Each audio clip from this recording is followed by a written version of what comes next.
we worked with them. We tried to find ways to support them. We had so many conversations about how they can continue to do the important work that they do and how we can support them.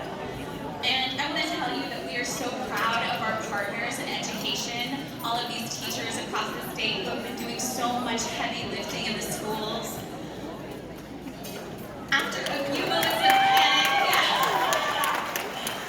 after just a few moments of panic, they pulled it together and they found creative and innovative things to do.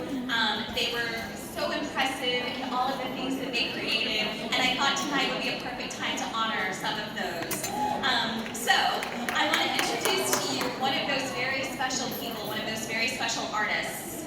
Sarah Haman has a BFA from Ole Miss with an emphasis in musical theater. She's taught at Lakeside High School in Hot Springs for the last 5 years, where she leads a thriving theater department.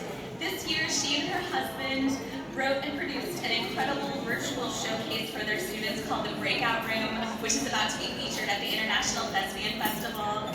And we're so, so proud of this work. And it's an honor to recognize this problem-solving artist and an important partner in our schools, this year's Arts Educator Award winner, Sarah Haman.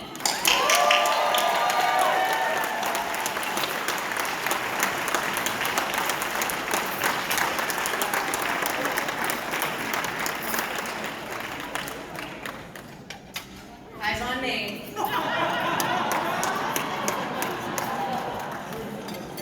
Good evening.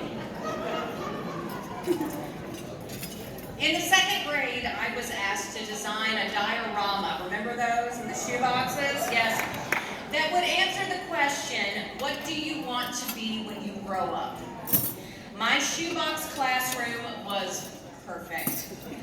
But when my brilliant great uncle, the smartest man I knew, saw it, he said, "Sally," you knew you were special if you got a nickname. "Sally, you are so clever. You could be anything. Why would you want to be a teacher?" That was the appropriate reaction, thank you. So I took a long diversion through multiple careers that I may have liked or even loved, but I knew I wasn't fulfilling my purpose.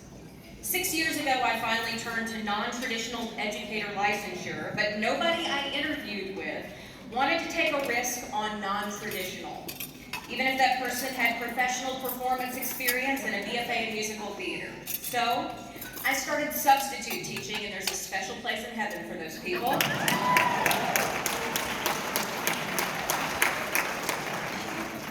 Good crowd, good crowd.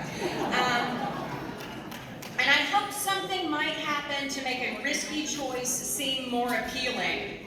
And I swear to you, the next part of the story is true. I was reading the news one evening, remember that? And I saw an article about a teacher being arrested during the school day in a high school near me, and I immediately looked up to see what that teacher taught. Drama, yes! I ended up in the position full-time by the end of October.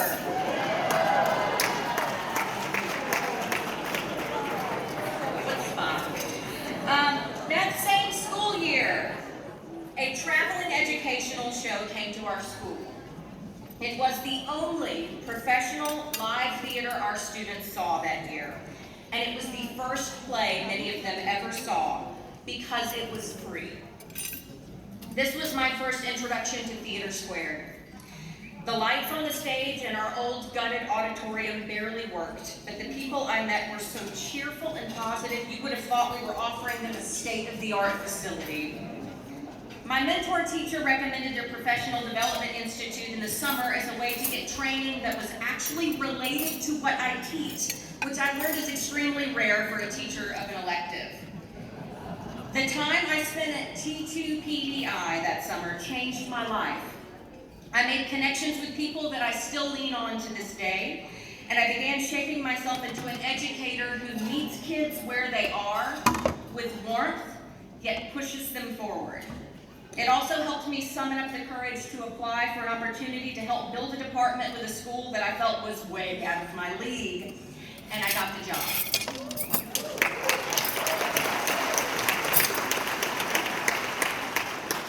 I took as my class classroom motto, "The best do more," as a reminder to my kids and to myself that you have to keep putting in the work to keep growing.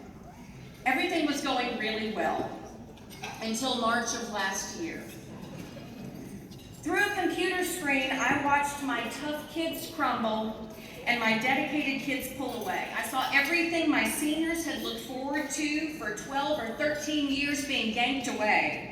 I taught to empty Zoom rooms. But once again, TheatreSquared was there with their Play On series, providing quality content for free that helped re-engage students in a variety of specific class types. It worked so well, my alumni, my babies who had already gone to college, started showing up for class again, seeking comfort and connection, even if it was through a computer screen.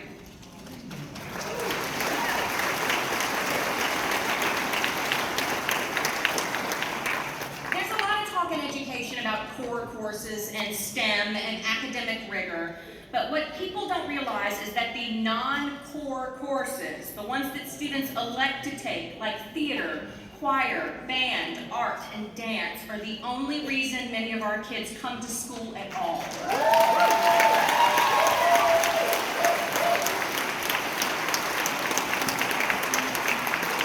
And those classes are the reason that many don't drop out before graduation.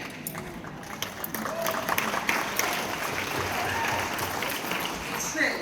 Numerous studies have shown a correlation between drama involvement and academic achievement, along with improved reading comprehension and better attendance, and that is true across all types of schools, no matter the location or level of resources. You have to come to school, you have to keep your grades up to do the play, and you know that other people are counting on you, and so you do.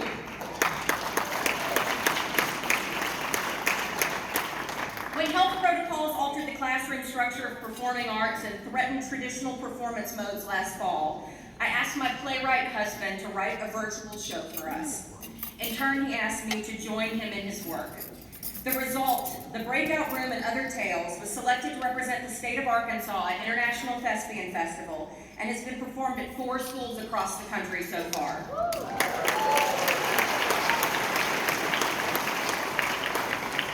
I was personally quarantined on its opening night at my school, but because of our virtual work, the show was able to go on, and that's what we do. In the classroom, the show had to go on as well, but that involved a shift from rigor to a focus on mental and academic health in order to make sure our kids were well enough to keep going and keep looking forward. And I won't lie, the last year was really rough. Although we're approaching normalcy again, I will not forget the people who were there to help hold us up when the times were bleak. Thank you, TheatreSquared, for years of inspiration and training and support for my mental health. Thanks to the people and the entities who support their educational programs outreach. Please keep doing that. Tell your friends.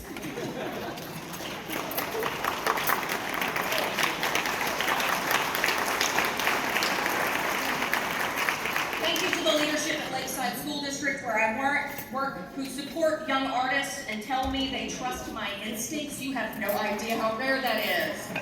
And of course, thank you to my brilliant husband, John Haman, who's seated over there near the bar somewhere, who knows that if I start throwing scripts across the room or making certain noises, that I'm going to ask him to write yet another play for our kiddos. None of what I do would be possible without your love and your support and your patience.